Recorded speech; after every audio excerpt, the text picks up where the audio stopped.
बरकत नाम में आप सबको मेरी तरफ से सलाम। खुदा आप सबको आज के कलाम से बड़ी बरकत दे।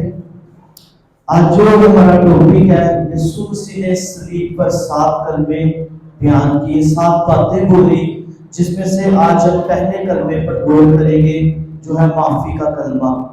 तो माफी का कलमा जो है लूका 23 बाब और उसकी 34 आयत को हम रीड करेंगे। यीशु ने कहा, ऐ बाप, इनको माफ कर, क्योंकि ये जानते नहीं कि क्या करते हैं। अब यीशु मसीह सलीब पर इन लोगों के लिए माफी की अपील कर रहे हैं। यीशु मसीह उन लोगों के लिए माफी की अपील कर रहे हैं जिन्होंने यीशु मसीह को सलीब पर चढ़ाया, जिन्होंने यीशु मसीह को मसलूब किया, जिन्होंने यीशु मसीह को दुख दिया। और जो माफ करना है, माफ को इंग्लिश में फॉरगिव कहा गया है, और अगर इसको उर्दू में तर्जुमा देखें तो इसका मतलब आता है माफ करना, दरगुजर करना, बख्श देना। मतलब यीशु मसीह ने सलीब पर उनको बख्श दिया, उनको दरगुजर कर दिया, उनको माफ कर दिया जिन्होंने यीशु मसीह को मसलूब किया था। हालेलुया। लूका की इंजील में हम एक कहानी देखते हैं, एक स्टोरी देखते हैं, जिसमें यूं लिखा हुआ है कि एक बाप था और उसका बेटा था। छोटे बेटे ने एक ख्वाहिश की कि मुझे मेरा हिस्सा दे दे, और अपने उसने दूर दराज जाके अपनी जिंदगी गुनाह में बसर करनी शुरू की। जो उसका दिल करता था उसने किया, उसने गुनाह किए, हरामकारी की, ज़नाकारियां की, अपनी मर्जी के मुताबिक ऐशो इशरत करता रहा। और जब वो कंगला हो गया, उसके पास कोई चीज ना बची, तो उसके माइंड में आया कि मैं अपने बाप के पास वापस जाऊं, उससे माफी मांगू, तो मेरा बाप यकीनन मुझे माफ कर देगा। और खुदा का कलाम कहता है कि जब वो बेटा वापस जाने का उसने सोच लिया, ठान लिया कि मैं माफी मांगूंगा और बाप के पास वापस चला जाऊंगा, तो मेरा ईमान है कि बाप मुझे माफ कर देगा। तो बाप जो है वो दरवाजे में बैठा हुआ था, और उसने दूर से अपने बेटे को देखा, और वो भागता हुआ उसके पास आया, और उसने अपनी निगाहें अपने बेटे पे लगाई, उसको चूमा, और उसके बेटे ने उसे फिर माफी मांगी। उसने कहा, मैंने तेरा और आसमान के खुदा का जो है वो गुनाह किया है, तू मुझे माफ कर। तो ऐसा ही हमारा खुदा है, वो हमें हर वक्त माफ करने के लिए तैयार है।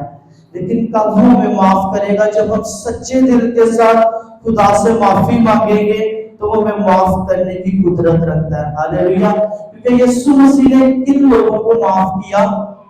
जिन लोगों ने यीशु मसीह के बदन पर कोड़े मारे, जिन लोगों ने यीशु मसीह के मुंह पर तमाचे मारे, मुंह पर थूका, मुक्के मारे, उसके कूड़े मारे, उसके हाथों पांव में कील कटवाए, सर पर कांटों का ताज पहनाया और उसे मसलूब किया, तो यीशु मसीह ने उन लोगों को पूरे दिल के साथ माफ किया, और उसने कहा, ऐ बाप, इनको माफ कर, क्योंकि ये जानते नहीं कि क्या करते हैं। हालेलुया। तो यीशु मसीह ने उन रोमन्स को माफ किया, उन इस्राएलियों को माफ किया, जिन्होंने बगैर किसी वजह के, बगैर यीशु मसीह के कोई गुनाह किए उसको मसलूब कर दिया। तो आज खुदा हमसे भी यही उसका कलाम हमें सिखाता है कि हमने भी एक दूसरे को माफ करना है। हालेलुया। तो यीशु मसीह ने जो अपने गुनाहगारों को माफ कर दिया, जिन्होंने उसके खिलाफ गुनाह किया, उसको मसलूब कर दिया। लेकिन आज हमें अपनी अपनी जिंदगियों के बारे में सोचने की जरूरत है कि आज हमारा क्या हाल है। क्या हम गुनाहगारों के लिए दुआ करते हैं? क्या हम अपने कसूर वालों को माफ करते हैं जो हमारे खिलाफ कसूर करते हैं?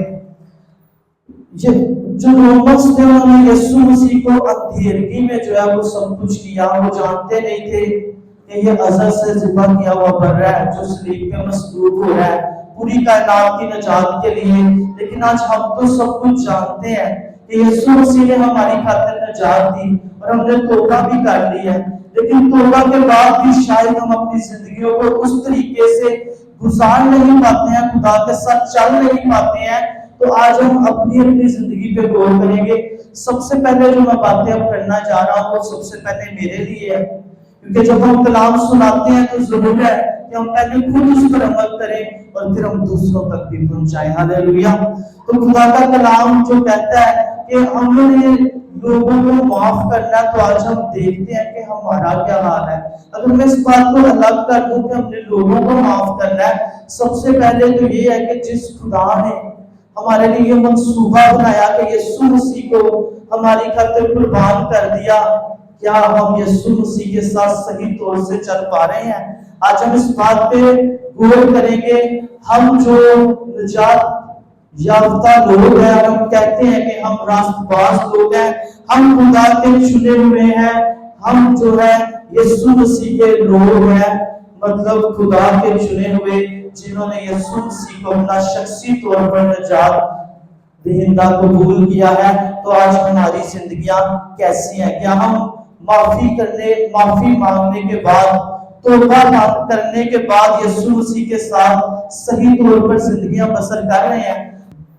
تو آج ہمیں اپنی زندگیوں پہ غور کرنا ہے اور ہمیں غلطیوں اور خطاؤں کی سچے دل سے معافی مانگنی ہے۔ جیسے ہم دیکھتے ہیں کہ احبار کی کتاب اس کے 19ویں باب اور 2 آیت میں جو خدا ہے وہ اسرائیل سے کیا فرما رہا ہے؟ بنی اسرائیل کی ساری جماعت سے کہہ کہ تم پاک رہو، کیونکہ میں جو خدا ہوں تمہارا خدا ہوں، پاک ہوں۔ خدا کیا کہہ رہا ہے کہ ہمیں ضرورت اپنے پاکیزگی میں زندگی گزارنی ہے۔ یہی خدا کی مرضی ہے ہر انسان کے لیے۔ اس دنیا میں جتنے بھی لوگ ہیں، مرد ہیں، عورت ہیں، بچے ہیں، جوان ہیں، خدا کی مرضی ایک ہی ہے کہ ہم پاکیزگی کے ساتھ اس کے ساتھ اپنی زندگی کو گزاریں، یسوع مسیح کی مانند بنے۔ جیسے یسوع مسیح نے اس دنیا میں زندگی گزاری، ہمیں بھی پاکیزگی کے ساتھ ویسے ہی اس دنیا میں اپنی زندگی کو گزارنا ہے۔ اور یہ ایک ہی طریقے سے ہو سکتا ہے جب ہم سچائی کے ساتھ معافی مانگیں اور دوبارہ ان گناہوں میں نہ پڑیں جو ہم معافی سے پہلے کرتے تھے۔ ہاللیلویہ۔ تو خدا ہمیشہ ہمیں معاف کرنے کے لیے تیار ہے اور وہ ہمیشہ اس کی ایک ہی خواہش ہے، وہ اس کلیسیا کی طرح یہ نہیں کہنا چاہتا جیسے افسس کی کلیسیا سے کہا کہ تو نے مجھ سے پہلی سی محبت چھوڑ دی۔ یسوع مسیح ایسی کلیسیا نہیں مانگ رہا، بلکہ یسوع مسیح چاہتا ہے کہ اس کلیسیا کی مانند بن جائے جن سے یسوع مسیح کو کوئی شکایت نہ آتی۔ اور ان ساری شکایتوں کو ختم کرنے کے لیے، اپنی زندگی کو بدلنے کے لیے ایک ہی طریقہ ہے کہ ہم پوری سچائی کے ساتھ، سچے دل کے ساتھ خداوند کی حضوری میں جھکیں، اس سے معافی مانگیں اور دوبارہ گناہوں کی طرف مڑ کے نہ دیکھیں جو ہم توبہ کرنے سے پہلے اپنی زندگی میں گناہ کرتے تھے۔